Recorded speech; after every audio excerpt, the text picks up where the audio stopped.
திருவள்ளூர் மாவட்டத்தைச் சேர்ந்த 9 வயது சிறுவன் ஜிபிஎஸ் எனக்கூடிய ஒரு நோயால் பாதிக்கப்பட்டு உயிரிழந்திருக்கிறார்.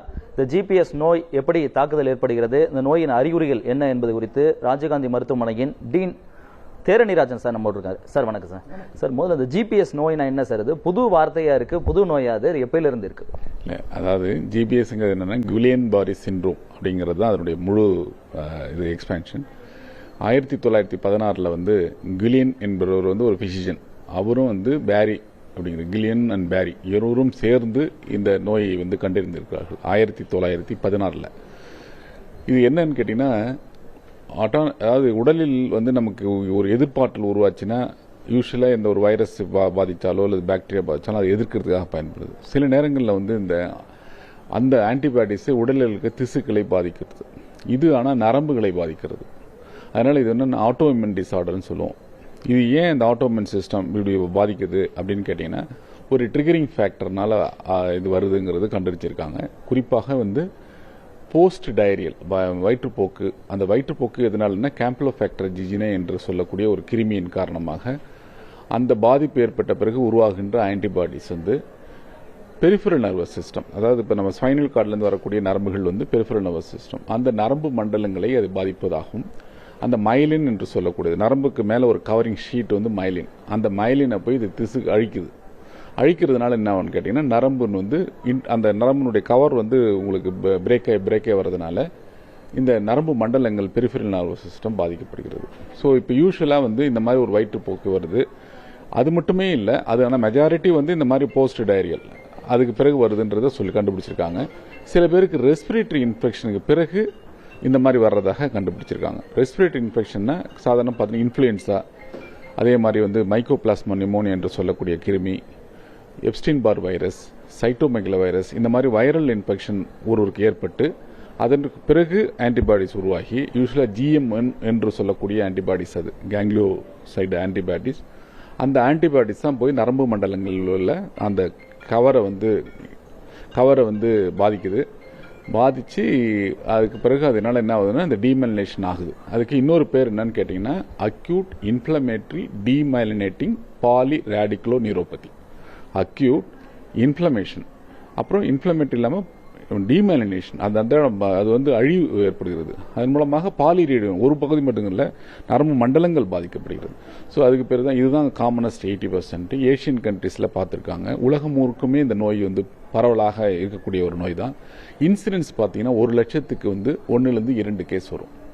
1 லட்சம் பேரில் 1லேருந்து 2 பேர் பாதிக்கப்படுவது என்பது ஜென்ரல் இன்சிடென்ஸ். ஆண் பெண், இப்போ ஆணுக்கு எவ்வளோ வரும், பெண்ணுக்கு எவ்வளோன்னா 1.5:1, 1.5 மடங்கு ஆணுக்கு அதிகமாகும், ஒரு மடங்கு பெண்களுக்கு வரலாம்.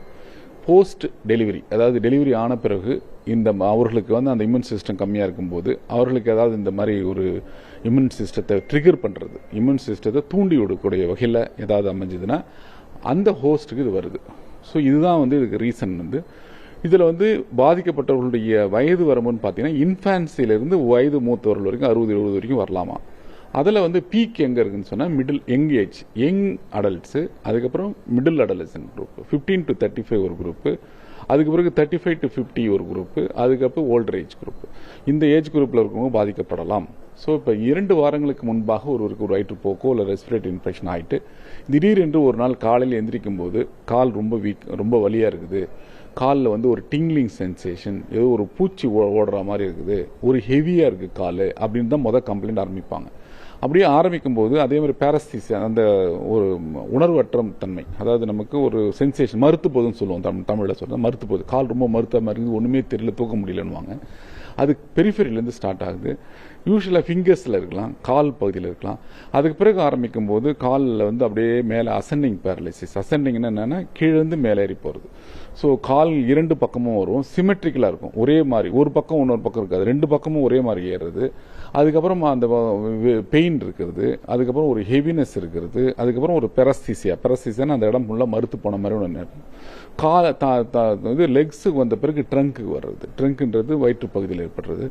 அதுக்கப்புறம் ரெஸ்பிரேட்டரி மசில்ஸ். இந்த ரெஸ்பிரேட்டரி மசில்ஸ் போச்சுன்னா என்ன ஆகும்னு கேட்டிங்கன்னா மூச்சு விடுவதில் கஷ்டப்படுவாங்க, எண்ணிக்கை கூடும்.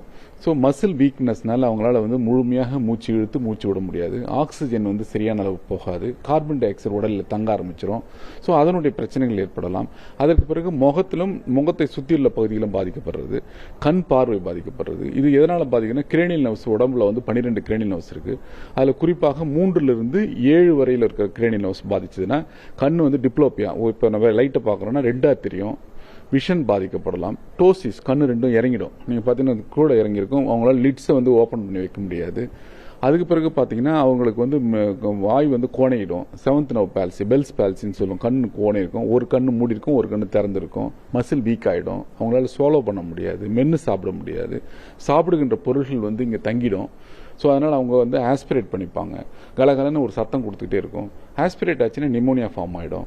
ஸோ இது மட்டும் இல்லாமல் அவர்களுடைய கார்டியோவாஸ்குலர் சிஸ்டம், அந்த கார்டியோவாஸ்குலர் சிஸ்டம் பாதிக்கப்படலாம். அது மாதிரி பாதிக்கப்படும் போது என்னன்னு கேட்டிங்கன்னா அவர்களுக்கு வந்து அரித்மியாஸ்ன்னு சொல்லக்கூடியது, ஹார்ட் ரேட் கூடலாம், ஹார்ட் ரேட் குறையலாம், பிபி வந்து அதிகமாக இருக்கலாம், குறைஞ்சிருக்கலாம், படுக்கும்போது ஒரு பிபி, எந்திரிச்சிக்கும் போது ஆர்த்தோஸ்டாட்டிக் ஹைப்பர் டென்ஷன், அப்புறம் லெபைல் ஹைப்பர் டென்ஷன் சொல்லுவோம். லெபைல் ஹைப்பர் டென்ஷன்னா ஒரு நேரம் ஒரு பிளட் ப்ரெஷர் இருக்கும், இன்னொரு நேரம் ஒரு மாதிரி இருக்கும், அந்த மாதிரி ஒரு பிரச்சனை. ஸோ இவ்வாறான பல்வேறு பிரச்சனைகள் வந்து ஆட்டோனமிக் நர்வஸ் சிஸ்டம் பாதிக்கப்படலாம். ஆட்டோனமிக் நர்வஸ் சிஸ்டம்ன்றது தான் நமக்கு வந்து பவல் அண்ட் பிளாடர், அதாவது யூரின் போகிறதையும் மோஷன் போகிறதையும் கண்ட்ரோல் பண்ணுறது. அந்த நரம்பு மண்டலம் பாதிச்சுன்னா யூரின் வந்து கட்டுப்படுத்த முடியாது, டிஸ்டென்ஷன் அதிகமாகிடும், அப்புறம் ஒரு மாதிரி ட்ரிப்ளிங் இருந்துகிட்டே இருக்கும். மோஷன் போகிற இடங்கள் வந்து அவங்களுக்கு வந்து பேரலைசிஸ் ஆகிடும். அந்த மூவ்மெண்ட் இருந்தால் தான் மோஷன் வெளியே தள்ள முடியும். அந்த மோஷன் போகிறது வந்து கடுமையாக பாதிக்கப்பட்டதுன்னா பேரலைசிஸ் ஆகிடுச்சுன்னா அப்படியே நின்றுடும். ஸோ கான்ஸ்டிபேஷன் வந்துடும். ஸோ இவ்வாறாக பல்வேறு பிரச்சனைகள் ஒவ்வொன்றாக ஏற்படலாம். ஸோ இதை கண்டறிவது வந்து கிளினிக்கல் பேராமீட்டர்ஸ் தான் நம்ம வச்சு கண்டுபிடிப்போம். எப்படின்னு கேட்டிங்கன்னா இந்த மாதிரி ஒரு ஹிஸ்ட்ரி சொல்லுவாங்க, திடீர்னு காலையில் எழுந்திரிக்கணும்னா உடனடியாக அவரை மருத்துவமனையில் அனுமதிக்கப்பட்டு ஒரு ஐசியூவில் அட்மிஷன் போடணும். ஐசியூவில் அட்மிஷன் போட்டு அவரை வந்து க்ளோஸாக மானிட்டர் பண்ணணும். மானிட்டரிங்னா அவரோட வீக்னஸ் வந்து எப்படி ப்ரோக்ரஸ் ஆகுதா, கீழே வந்து மேலே ஏறுது அப்படின்னா டயக்னோசிஸ் ஸ்ட்ரைட்டாக வந்துடுவோம். சில பேருக்கு வந்து முதுகு தண்டுவட்டத்திலேருந்து சிஎஸ்எஃப்ன்றது எடுத்து டெஸ்ட் பண்ணி நம்ம வந்து இது வந்து வேறு மாதிரியான பிரச்சனைகள் கிடையாது. யூஸ்வலாக நம்ம பேரலைசிஸ் எப்படி பார்ப்போம்னு கேட்டிங்கன்னா, இப்போ ஒரு அடிபடுறாரு, ஆக்சிடென்ட் ஆகுது, தண்டுவடத்தில் அடிபடுது அப்படின்னா பேரலைசிஸ் வரும், அது ஸ்ட்ரெயிட் ஃபார்வர்டு. அந்த மாதிரி ஹிஸ்ட்ரி இல்லாமல் இப்படி வருதுன்னு சொன்னால் நம்ம வந்து கிலியன் பாரி சிண்ட்ரோம் தான் வந்து ஃபஸ்ட்டு டயக்னோஸ் பண்ணுவோம். ஸோ அப்போ என்ன பண்ணுவோம்னா அதுக்கப்புறம் அதனுடைய ஏற்றம் எப்படி இருக்குதுன்னு பார்ப்போம். ரெஸ்பிரேஷனை வந்து க்ளோஸாக மானிட்டர் பண்ணணும். பல்மனரி ஃபங்க்ஷன் டெஸ்ட் பார்த்து அவர் ரெஸ்பிரேட்டரி ஃபெயிலியர் போகாத அளவு நம்ம தடுக்கணும். ஸோ இவ்வாறு க்ளோஸ் மானிட்டரிங் ஐசியூ செட்டப்பில் தான் பண்ண முடியும். உடனடியாக வைத்தியம் பண்ணலாம். வைத்தியத்தில் வந்து பார்த்தீங்கன்னா ஐவி இம்யூனோகுளோபின் என்று சொல்லக்கூடிய, அதாவது அந்த ஆன்டிபாடி லெவலை குறைக்கக்கூடிய அளவில் ஐவி இம்யூனோ வெறும் எக்ஸ்பென்சிவ், ஆனால் கவர்மெண்ட் ஹாஸ்பிட்டலில் எல்லா இடத்துலையும் இருக்குது, நம்மகிட்டே நிறைய ஸ்டாக் இருக்குது. ஸோ அந்த இன்ஜெக்ஷனை வந்து நான் ஒரு 5 நாட்களுக்கு போட வேண்டியது இருக்கும். ஸோ அப்படி போட்டு அதில் சரியாகலாம். அடுத்தது பிளாஸ்மா பெரசிஸ் என்று சொல்லக்கூடிய ஒரு ட்ரீட்மெண்ட் இருக்குது, அதுலேயும் சரியாக அதுலேயும் வந்து நம்ம கொடுத்து ஒரு மல்டி டிசிப்ளினரி யூனிட் அதில் போடலாம். இதெல்லாம் இருந்தாலும் கூட ஏன் மரணம் ஏற்படுகிறது அப்படிங்கிற கேள்வி வரும்போது, இப்போ யாருக்கு பாதிப்பு அதிகமாக இருக்குது, இப்போ நான் சொன்னேன் இல்லைங்களா, அட்டானமிக் நர்வஸ் சிஸ்டம் அஃபெக்ட் ஆகுது, அட்டானமிக் நர்வஸ் சிஸ்டம் அஃபெக்ட் ஆனாலும் அவர்களுக்கு வந்து ஒரு லெபைல் ஹைப்பர் டென்ஷன் இருந்துகிட்டே இருக்கும், வேர்வை வந்து ஸ்வெட்டிங் அதிகமாக இருந்துகிட்டே இருக்கும், பிபியை கண்ட்ரோல் பண்ண முடியாது, ஒரு சில பேருக்கு ஹைப்பர் டென்ஷன் போயிடும், சடனாக அரித்மியாஸ் ஏற்பட்டு அரெஸ்ட் ஆகலாம். ஸோ மயோகார்டைட்டிஸ் மாதிரி போகிறதுக்கான வாய்ப்பு உள்ளது. இது மட்டும் இல்லாமல் ரெஸ்பிரேட்டரி ப்ராப்ளத்தில் போகிறதுனால, வென்டிலேட்டரில் போகிறதுனால வென்டிலேட்டர் அசோசியேட்டட் நிமோனியா மாதிரி வரலாம், அதனுடைய காம்ப்ளிகேஷனால் வர்றதுக்கான வாய்ப்புகள் உள்ளது. இது செப்சிஸ் வரும், அதாவது இவர்களுக்கு வந்து இம்யூன் சிஸ்டம் பாதிக்கப்படுறதுனால அவர்களுடைய கிருமிகள் உள்ளே போச்சுன்னா மல்டி ஆர்கன் ஃபெயிலியர் மாதிரி போகும், அதனால் மரணம் ஏற்படலாம். ஓல்டு ஏஜில் இது வந்து மரணத்தினுடைய எண்ணிக்கை கூட, அதே மாதிரி யங் ஏஜில் வந்ததுனாலும் பாதிப்புக்கு கொஞ்சம் கூட அதிகம்.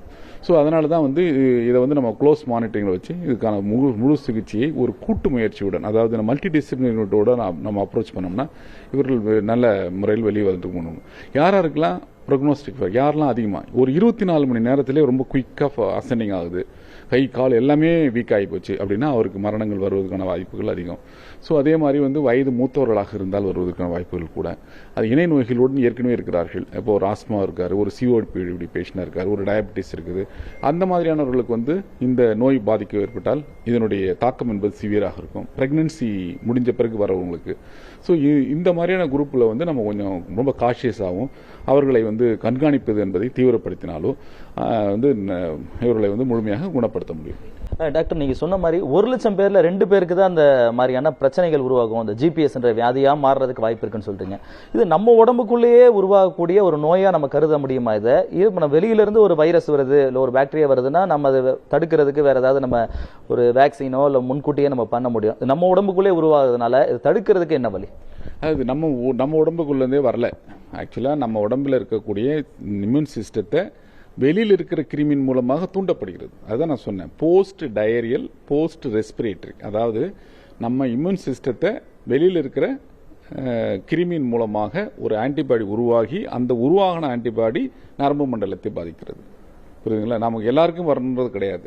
ஸோ அந்த கிருமி எந்த கிருமினா கேம்பிலோஃபேக்டர் ஜிஜினைன்னு சொல்லக்கூடியது தான் வந்து ட்ரிகரிங் ஃபேக்டர். இப்போ பூனாவில் 100 பேருக்கு பாதிச்சுன்னா அவங்க வந்து ரிசர்ச் எபிடமாலஜிஸ்ட் பார்த்ததில் கேம்பிலோஃபேக்டர்ன்ற கிருமி தான் பாதிப்பு இருக்கு.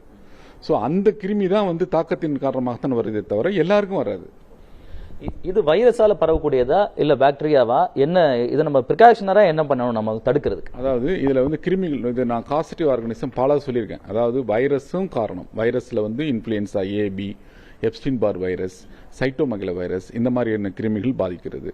மைக்கோபிளாஸ்மா நிமோனியா அப்படிங்கிறது வந்து ஒரு கம்யூனிட்டி அக்வர்ட் நிமோனியா, அதன் மூலமாக வரக்கூடிய வாய்ப்பு இருக்கிறது. சில கேன்சர் பேஷண்ட்ஸுக்கு HIV-ஆல் பாதிக்கப்பட்டவர்கள் இந்த தொற்று ஏற்பட்டால் வருவதற்கான வாய்ப்பு இருக்கிறது. ஸோ பல்வேறு காரணங்கள் இருக்குது, கேன்சர் இந்த மாதிரி பல்வேறு காரணங்கள் இருக்குது. குறிப்பாக இப்போ நம்ம பார்க்குறது வந்து இந்த கேம்பிலோஃபேக்டர் ஜிஜினை என்று சொல்லக்கூடிய அந்த கிருமி. டாக்டர், இப்போ நம்ம கிட்ட மருந்து இருக்குன்னு சொல்றீங்க, வந்த எல்லாரையும் காப்பாற்ற முடியுமா? இப்போ நேற்றுக்கு வந்து எழும்பூர் மருத்துவமனையில் சிகிச்சை பெற்று வந்த 9 வயது சிறுவன் இந்த ஜிபிஎஸ் நோயால் பாதிக்கப்பட்டவர் இறந்திருக்காரு, அவரை காப்பாற்ற முடியல. அப்போ இதுக்கு மருந்து இருக்கா? சிகிச்சைக்கு அளித்து காப்பாற்ற முடியும்? அதாவது முழுக்க இதுக்கு முழுமையான சிகிச்சை வந்து நம்ம அரசு மருத்துவமனையில் இருக்குது. அதாவது குழந்தைகள் நல மருத்துவமனையில் அனுமதிக்கப்பட்ட குழந்தைக்கு தீவிர சிகிச்சை பிரிவில் வைத்து அவருக்கு வந்து சிகிச்சை அளித்திருக்கிறாங்க. ஏற்கனவே அவங்க பெரிஃபெரியில் வந்து திருவள்ளூர் ஹாஸ்பிட்டலுக்கு காட்டு அதுக்கு பிறகுதான் வந்திருக்காங்க. வருகின்ற பொழுது அவருக்கு வந்து இருதய பாதிப்பு, நான் சொன்ன மாதிரி ஒன் ஆஃப் த சிம்டம்ஸ் வந்து அரித்மியாஸ்ன்னு சொல்லக்கூடியது, ஹைப்பர் டென்ஷன் இருந்திருக்கு, லெபைல் ஹைப்பர் டென்ஷன், ஒரு வந்து பிபி அதிகமாக வருது குறையிறது இருந்திருக்குது, ஸ்வெட்டிங் இருந்திருக்குது, மோர் ஆஃப் அட்டானமிக் டிஸ்ஃபங்க்ஷன். இந்த பெரிஃபரல் நர்வஸை காட்டிலும் அட்டானமிக் நர்வஸ் சிஸ்டம் இருக்கும்போது அவர்களுக்கு அந்த மரணத்தினுடைய விகிதம் கூட. அதில் தான் அவருக்கு வந்து பார்த்தீங்கன்னா அந்த பிராடிகார்டியான்றது ஹார்ட் ரேட் வந்து குறைய ஆரம்பிக்கலாம், அதிகமாக போகலாம். அது இல்லாமல் அவருக்கு இன்ஃபெக்ஷன் ஸ்கிரீனிங்கும் பண்ணியிருக்காங்க. IVIG என்று சொல்லக்கூடிய மருந்துகள் 5 நாட்களுக்கு அளிக்கப்பட்டுள்ளது. மல்டி டிசிப்ளினரியில் ஒரு இன்டென்சிவ் கேர் மேனேஜர்லாம் வச்சிருக்காங்க. மல்டிபிள் இஷ்யூஸ் சேர்ந்தும் போது அவர் மரணத்தை தவிர்த்திருக்காரு. பொதுவாக மக்களுக்கு இந்த நோய் குறித்த விழிப்புணர்வா நீங்க என்ன சொல்ல போறீங்க? அதாவது ஆரம்ப கட்டத்திலே நான் திரும்ப என்ன சொல்லுவேன்னு கேட்டீங்கன்னா, எந்த ஒரு இல்னஸ் வந்தாலும், இப்போ ஃபார் எக்ஸாம்பிள் இப்போ ஒரு ரெஸ்பிரேட்டரி ட்ராக்ட் இன்ஃபெக்ஷன் வருது, அதை நீங்கள் போயிட்ட பிறகு ஒரு ரெண்டு வாரம் கழிச்சோ அல்லது ஒரு திடீரென்று அவருக்கு வந்து ஒரு கால் மறுத்து போச்சுன்னா இது வேற ஏதாவது இருக்குமா, இல்லது கை வைத்தியத்துக்கு போகிறது, இல்லது லோக்கல் மெடிக்கேஷன் போகிறது, இல்லை ஆர்த்தோ இருக்குமான்னு சொல்லி அப்போ தான் போய் இன்ஜெக்ஷனை போய் போடுறது. அந்த மாதிரி வந்து இதை வந்து நான் சொன்ன சிம்டம்ஸ் எல்லாத்தையும் ஒரு டயக்னோஸ் பண்ணதுக்கு ஒரு டாக்டர் பார்த்தாங்கன்னா அவங்களுக்கு புரிஞ்சிடும். பட் இது தவிர்த்து விட்டுட்டு கொஞ்சம் காலதாமிக்கிறது பொழுது தான் அதனுடைய ப்ரொக்ரெஷன் அதிகமாக போகுது. அதனால் வந்து ஆரம்ப கட்டத்திலே மருத்துவமனை அணுகி அதற்கான சிகிச்சை முறைலாம், இது வந்து பேனிக் ஆக வேண்டிய அவசியம் கிடையாது. அதை மட்டும் நான் சொல்லிடுறேன். இது ஏதோ இன்று வந்த நோயோ இல்லை கிடையாது. இதில் 4-5 வெரைட்டி இருக்குது. மில்லர் ஃபிஷர் வெரைட்டின்னு ஒன்று இருக்குது. நான் சொன்னது தான் காமனஸ்ட், அக்யூட் இன்ஃப்ளமேட்டரி டீமைலினேட்டிங் பார்லியல் ராடிகுலோபதி. அதுக்கு இன்னொரு பேர் வந்து கில்லியன் பாரி சிண்ட்ரோம் என்பது தான் வந்து காமனாக நாங்கள் பார்த்துட்டு நான் படிக்கிற காலத்திலேருந்து பார்த்துட்டு இருக்கோம். ஒரு ஆண்டுக்கு இப்போ நமக்கு அரசு ராஜீவ்காந்தி பொது மருத்துவமனை பார்த்தீங்கன்னா கிட்டத்தட்ட ஒரு ஜனவரியில் பார்த்தீங்கன்னா ஒரு 7-8 பேஷண்ட் வந்திருக்காங்க. வந்து அவங்க ரெக்கவரி ஆகி வீட்டுக்கு போயிருக்காங்க. ஸோ இது ஒரு நோயாக வந்து போயிருக்கிறதுனால நாங்கள் இதை வந்து பெருசாக சொல்லலை. இப்போ நீங்கள் அங்கே பூனாவில் ஒரு எபிடமிக் மாதிரி ஒரு 100 கேஸ் பாதிக்கப்படுறதுனால தான் இந்த விவரம் வெளியே தெரியுது. நேற்று அந்த பையன் இறந்த காரணத்தினாலும் இது வந்து கொஞ்சம் அதிகமாக தெரியுது. நன்றி டாக்டர். இந்த ஜிபிஎஸ் எனக்கூடிய இந்த நோய் தாக்குதலுக்கு உள்ளான சிறுவன் 9 வயது சிறுவன் உயிரிழந்திருக்கக்கூடிய நிலையில் அந்த நோயின் தன்மை குறித்தும் அதிலிருந்து பொதுமக்கள் எப்படி தற்காத்துக் கொள்வது என்பது குறித்தும் ராஜீவ்காந்தி பொது மருத்துவமனையின் டீன் தேரணிராஜன் நம்மோடு பல்வேறு விவரங்களை பகிர்ந்திருக்கிறார். புதிய தலைமுறைக்காக ஒளிப்பதிவாளர் ஜோஷோவுடன் சுரேஷ்குமார்.